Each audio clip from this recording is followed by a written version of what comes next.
Rajkot TRP gaming ઝોનની આગકાંડ બાદ અરવલ્લી જિલ્લાનું તંત્ર સફાળું જાગ્યું છે।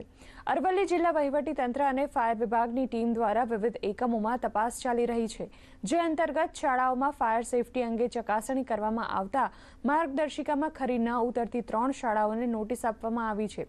આ સિવાય મોડાસા નગરપાલિકાની ટીમ દ્વારા મોડાસાના વિવિધ વિસ્તારોમાં ફાયર સેફટીને લઈને તપાસ પણ કરવામાં આવી રહી છે। તપાસ કરાવી અને ફાયર એનર્જી સંદર્ભે તમામ શાળાઓમાં છે કે કેમ એ તપાસ કરી તમામ શાળાઓમાં ફાયર એનર્જી સંદર્ભે કોઈ પ્રશ્ન નથી, પરંતુ 3 શાળાઓમાં એમને રિન્યૂ કરાવવાની કાર્યવાહી ચાલુ છે। એ સંદર્ભે સીલ કરવા માટેની નોટિસ આપવામાં આવેલ છે। રાજકોટમાં બનેલી આગકાંડની ઘટના બાદ અરવલ્લી જિલ્લા વહીવટીતંત્ર સતર્ક થયું છે। ફાયર વિભાગની ટીમ દ્વારા અલગ અલગ જગ્યાએ સર્વેની કામગીરી તેમજ તપાસની કામગીરી શરૂ કરવામાં આવી છે।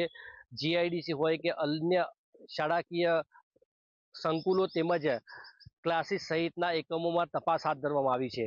અરવલ્લી જિલ્લા શિક્ષણ વિભાગની તપાસમાં 3 શાળાઓમાં ફાયર એનઓસીને લઈને તેમજ રિન્યુને લઈને નોટિસ ફટકારવામાં આવી છે। સાથે તમામ શાળાઓમાં પણ શિક્ષણ વિભાગ અને ફાયર વિભાગની ટીમ દ્વારા તપાસ હાથ ધરવામાં આવી છે।